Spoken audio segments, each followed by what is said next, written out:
안녕하십니까. 한겨레 신문 이재훈 기자입니다. 최근 한반도 종전선언을 둘러싼 논쟁이 뜨겁습니다.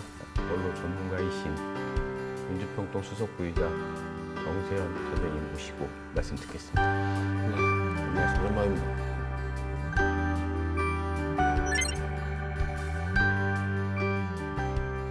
첫 번째, 이 종전선언이 최근에 다시 논쟁, 언론에도 부각되고 전문가들도 얘기를 많이 하게 되는 게 문재인 대통령께서 9월 22일 유엔 총회 기조연설에서 종전선언을 다시 언급하셨지 않습니까?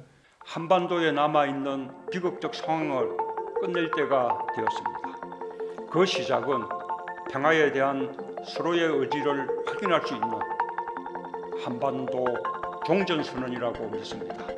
종전선언이야말로 한반도에서 비핵화와 함께 항구적 평화체제의 길을 여는 문이 될 것입니다.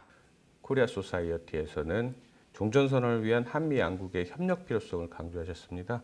문 대통령께서 거듭 종전선언의 필요성을 강조한 배경은 어떻게 보십니까? 한반도 평화 프로세스 이거를 진전시키려고 하는 것이 문재인 정부의 대북 정책 또 한반도 정책의 핵심입니다.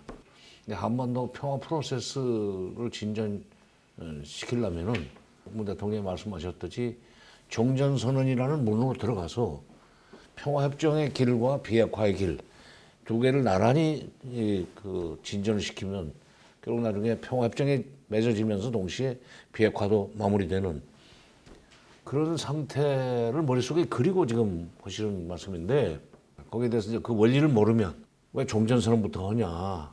종전선언부터 해주면 그게 북한만 좁은 거지 비핵화는 조금 더 진전이 안 되는 거 아니냐 하는 그런 이제 불만 내지 불평들을 하는데 이 원리를 잘 몰라서 그런 얘기죠. 예. 그리고 종전선언은 원래 미제입니다. 네. 미국 대통령이 하자고 했던 거예요. 네, 그렇죠. 그러니까 2006년 10월 달에 북한이 1차 핵실험 하잖아요. 1차 핵실험을 딱 당하고 나니까 이게 북한을 비핵화시키려면은 종전선언으로 시작해서 평화협정까지 완전히 안겨줘야만 되겠구나 하는 것을 뒤늦게 깨달은 부시 대통령이 그해 11월 달에 2006년이죠.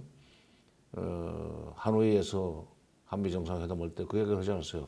당신과 내가 김정일을 만나서 한반도의 한국 전쟁의 공식적인 종료를 선언하는 문제를 협의해 나가자.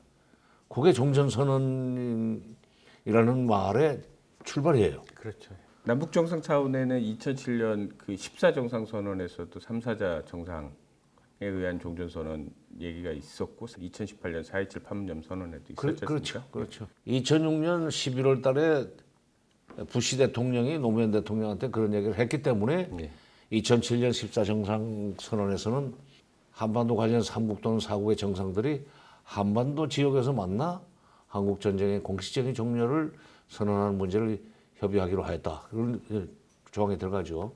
그게 이제 다시 2018년 4월 27일 판문점 선언 종전 선언으로부터 시작해서 한반도의 항구적인 평화 체제를 구축해 나가는데 남북이 협력하기로 하였다.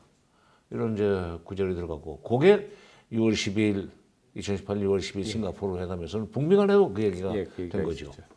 이제 뭐 큰 틀에서 짚어주셨으니까요. 조금 세부적인 쟁점으로 한번 들어가 보겠습니다. 거칠지만 단순하자면 비핵화가 먼저냐, 종전선언이 먼저냐 이런 논란이 있습니다. 좀 더 구체적으로 들어가면 종전선언을 구체적인 비핵화 조치와 어떻게 맞물릴 것인가 아니면 종전선언을 북한의 비핵화 조처를 견인하기 위한 마중물로서 활용할 것인가 이런 논란이 좀 있거든요. 종전선언이 비핵화하고 깊은 관계가 있다고 하는 점을 2018년 4월 27일 판문점 정상회담 때 도바다리 대화에서 김정은 위원장이 아주 정확하게 찍었어요. 그러니까 미국이 종전하고 불가침을 보장해주면 얼마든지 핵은 내려놓겠다. 그 얘기를 했단 말이에요. 그러니까 핵을 가질 필요가 없게 만들어주면 되는 건데 그걸 북한은 종전선언으로 시작을 해달라. 그리고 불가침을 보장해달라. 불가침을 해달라는 얘기는 평화협정 만들어달라는 겁니다. 그렇게 하면 핵은 얼마든지 내려놓겠다는 건데 그러니까 핵이 먼저냐 비핵화가 먼저냐 종전선언이 먼저냐 하는 문제는 핵 문제가 미국의 대북 군사 위협에 대한 북한의 어떤 공포 이걸로부터 핵무제가 시작됐다는 걸 모르면은 비핵화가 먼저다 하는 식으로 얘기를 할 수 있지만 같이 가야 됩니다. 같이 물려 있어요. 서로의 문제가 아니고 예. 서로 이게 긴밀하게 연결되어 있는데 이거를 무시하고 그냥 비핵화가 돼야만 종전선언할 수 있다면은 그게 사실은 뭐 그걸 몰라서 문제를 제기하거나 또 반대를 하는 건 아니라고 봅니다. 예. 종전선언하면 북한이 주한미군 철수하라고 그럴 건데 어떻게 할 거냐? 그건 아니- 이게 있고요. 그다음에 또 다른 한 측면에서 보자면 주한미군 사령관이 유엔군 사령관도 하지 않습니까? 그게 이제 정전협정에 근거하는 건데 종전선언하면 그게 어떻게 되는 거 아니냐? 그래서 그런 얘기를 하는 사람들도 있습니다. 걱정이 있죠. 예, 그래서 그러니까 두 가지 문제에 대해서 예, 좀 한번 먼저 명쾌하게 답을 주한미군 문제부터 예, 예. 정리합시다. 주한미군 문제에 대해서는 그 김일성 때 주한미군 주둔을 전제로 한 북미 수교 그것을 요청을 했는데 거절당했지만 2000년에 와서 김정일 위원장도 주한미군 주둔을 전제로 해서 북미 수교만 되면은 우리는 뭐 문제가 없다. 얼마든지 미국과도 사이좋게 지낼 수 있고 미군을 놔두고도 남북이 얼마든지 교류 협력할 수 있지 않느냐 하는 얘기를 했어요. 당시에 이제 배석했던 외교안보 수석 그 황운탁 수석이 김정일 위원장한테 질문을 했대요. 난 황운탁 수석한테 직접 들었습니다. 근데 왜 노동신문이나 이런 데서는 기회만 했으면 주한미군 철수를 주장합니까? 그러니까 김정일 위원장이 인민들은 아직 거기까지만 알고 있으면 되고 국제정치나 외교에 있어서 공개적으로 천명된 정책과 속셈은 다 다릅니다. 말로는 주한미군 철수를 주장하지만 실제로 협상을 할 때 주한미군 주둔을 인정해야만 수교도 되고 평화협정도 나올 수 있다고 생각하면 얼마든지 그 길을 택하죠. 또 하나 이제 정전협정이 체결되면 주한미군 사령관이 가지고 있는 유엔군 사령관의 그 이 모자 이거는 벗어야 될 겁니다. 벗을지라도 주한미군 사령관의 모자는 그대로 남는 거예요. 그러니까 미국으로서는 유엔사는 해체하더라도 주한미군만 남아 있을 수 있다면 얼마든지 미국으로서는 한반도나 동북아 지역에서 계속 미군이 헤게모니 세력을 유지할 수 있기 때문에 미국으로서도 나쁘지 않죠. 그러니까 유엔사 해체가 곧 주한미군 철수다. 그거는 아닙니다. 그 미국 정부가 종전선언에 대해서 어떤 태도를 갖고 있느냐 이 말씀을 좀 들어야지 되겠는데요. 미국 정부의 태도가 굉장히 중요하다. 그렇게 볼 수 있을 것 같은데요. 존 볼튼 그 국가안보보좌관 전 국가안보보좌관 회고록을 보면 트럼프 대통령은 할 생각도 있었던 것처럼 돼 있더라고요. 종전선언. 바로 그 존 볼튼과 트럼프. 예. 존 볼튼은 미국의 관료 사회에서 현상주의파입니다. 예. 현상주의파예요.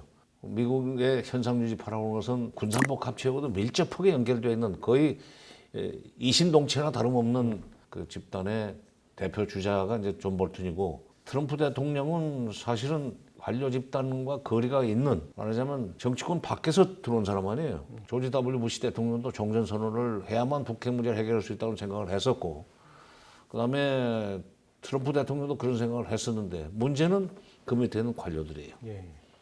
그 밑에 있는 관료들은 종전선언으로 해서 평화협정까지 간다. 이론적으로 말이 되고 그렇게 하면은 비핵화까지 끌어낼 수 있지만 그렇게 해서 우리가 남는 게 뭐냐? 이 평화가 와버리면 장사가 안 된다 하는 계산을 하는 게 이제 관료 집단들이에요. 그러니까 우리가 지금 문 대통령이 지금 그 유엔 총회에서 말씀을 하시는 것은 미국의 관료 집단들을 좀 설득해달라는 일종의 장외 압박 전술로 말씀하신 거라고 나는 봅니다.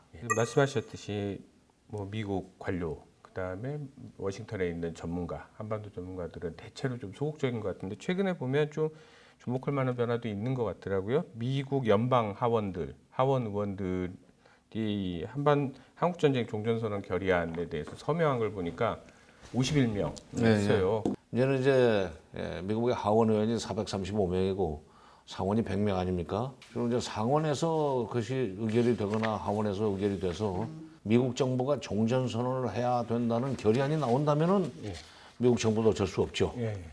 근데 그거를 시작을 한 건데 51명의 하원 의원들이 근데 이제 그게 435명 전체를 끌어들일 건 없지만 최소한도 한 과반수 이상은 끌어들여야만 된다는 점에서 앞으로 좀 시간이 걸리죠. 그런 점에서 이제 우리 민평통이 공공외교를 통해서 미국의 상원의원, 하원 의원들이 한반도 종전선언을 촉구하는 결의안을 미국에서 의회에서 통과시키도록 계속 노력을 할 필요가 있습니다.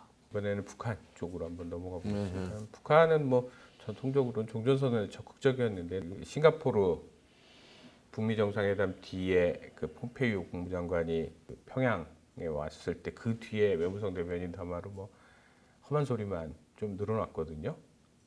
종전선언에 뭐 그렇게 이제 신경 안 쓰겠다는 취지의 발언도 좀 했었고, 근데 최근에 또 보면 김여정 노동당 제1부부장이 7월 10일 날 내놓은 담화를 보면 또 미묘한 변화가 있는 것 같고 그러더라고요.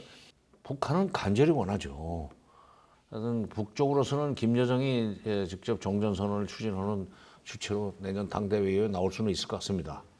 국정원 국정감사에서 내년 당대회를 열면은 김정은 위원장을 대원수로 이제 그 격상이 되고, 그리고 김여정 제1부부장도 아마 격이 높아지면서 정치적으로 훨씬 중요한 역할을 맡을 것이다라고 이제 전망 보고를 했다는데, 내년 당대회에서 실질적으로 새 체제가 출범이 되면 북한으로서는 종전선언에 아주 굉장히 주력을 하리라고 봅니다. 이제 우리 정부가 이미 이걸 오늘 띄워놨고, 그래서 남북이 같이 그 문제를 가지고 손잡고 협력을 해서 결국 미국을 움직여야 돼요. 문재인 대통령께서 종전선언 말씀하신 건 이제 평화 프로세스를 재가동할 화두처럼 던진 건데요. 지금 보자면 이제 미국 대선 이제 끝나는 거고요. 그다음에 내년 1월 초면 노동당 8차 대회도 이루어지니까 큰 두 이벤트, 정치 이벤트가 끝나고 나면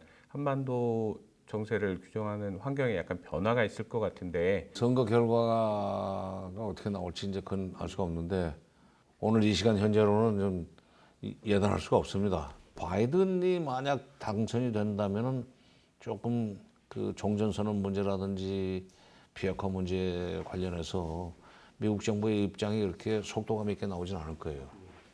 상당히 조심스럽고, 그렇다고 오바마 정부 시절의 그 전략적 인내 쪽으로 다시 되돌아가지는 않을 거예요. 왜냐하면 미국에서도 이미 그런 비판 내지 반성이 나왔지만은 오바마 정부 8년 동안에 북한이 핵실험을 4번을 했습니다. 핵실험을 4번이나 했다는 그 상황 때문에, 현실 때문에 바이든이 대통령에서 전략적 인내를 되풀이하지는 않겠지만, 바이든 정부에서는 북핵 문제와 관련된 북미 협상이 바텀업으로 올라올 것 같아요. 사실 차관복급 회담에서 시작을 해가지고 대통령이 결재를 할 때까지는 시간이 굉장히 오래 걸립니다. 시간 많이 걸릴 것 같아요. 그러나 어차피 지금 미국의 대북 정책이 구체화되려면은 동아태 차관보가 상원 인준을 받아서 취임할 때까지는 한 6개월 걸리잖아요. 한 6개월 동안. 그때 남북 관계를 복원하면서, 그러면서 그 힘을 가지고 미국을 설득해서 종전선언 쪽으로 끌고 가야 되니까 내년 상반기 우리 외교부나 청와대가 굉장히 바쁠 수밖에 없어요. 다행히도 한국 정부가 적극적으로 지금 북한과 관계를 개선해서 특히 종전선언도 지금 끌어내려고 그러는 마당이기 때문에 우리 하기 나름으로 미국 정부가 얼마든지 한국 정부에 협조할 수는 있다고 생각합니다. 그 한반도 평화 종전선언을 포함해서 한반도 비핵 평화 과정을 이제 현실화시키는, 힘있게 추동하는 데 있어서 정부뿐만 아니라 시민사회의 목도 있을 것 같은데요. 최근 시민사회에서 한반도 종전 평화 캠페인 1억 명 서명 받기 또 하고 있고요. 민주평통 차원에서도 종전선언을 견인하기 위해서 그런 활동을 본격화하고 있는 것으로 알고 있습니다. 한반도 비핵 평화 과정을 강력하게 추동하는 데 있어서 민주평통이 어떤 일을 할 수 있고 하실 수 있다고 말씀하신 생각하시는지. 대로 한반도 종전선언을 지지하는 결의대회 비슷한 걸 지금 출범을 해요. 특별위원회를. 그걸 통해서 지금 종전선언에 대한 국민적 인식을 높이고, 또 특히 미국에서는 지금까지 51명의 그 하원의원들이 종전선언에 찬동하는 입장을 보였다고 하는데, 그 숫자를 늘리기 위해서 캠페인을 벌일 겁니다. 그러니까 지난 유엔 총회 연설에서 문재인 대통령이 말씀하신 종전선언은 사실 우리 5천만 국민이 전쟁 공포 없이 평화롭게 살 수 있는 상황, 한반도 평화 그거를 그 진전시키기 위한 소위 첫 단추입니다. 그러니까 종전선언이 이루어지면 동시에 비핵화 과정도 시작이 되고 그렇게 해서 평화협정과 비핵화가 이렇게 마무리되면은 그러면 되는 거 아니에요. 종전선언의 필요성에 대해서 좀 공감하는 여론 또는 국민적 논의가 활발하게 일어나기를 바랍니다. 평화는 공기와 같아서 있을 때는 귀한 줄 모르고 없으면 매우 고통스럽다고 합니다. 오늘 그 정세현 수석부의장께서 종전선언과 한반도 평화 과정에 대해서 많은 말씀을 해주셨는데요. 정 수석부의장님의 말씀이 이 프로그램을 보시는 시민들이 종전선언에 대한 이해와 고민을 높이는 계기가 됐으면 좋겠고요. 그다음에 시민들이 일상 속에서 평화를 조금씩 확산시키기 위해서 작은 실천이라도 할 수 있는데 계기, 디딤돌이 됐으면 하는 바람이 있습니다. 수석부의장님 좋은 말씀 감사드립니다. 네, 감사합니다.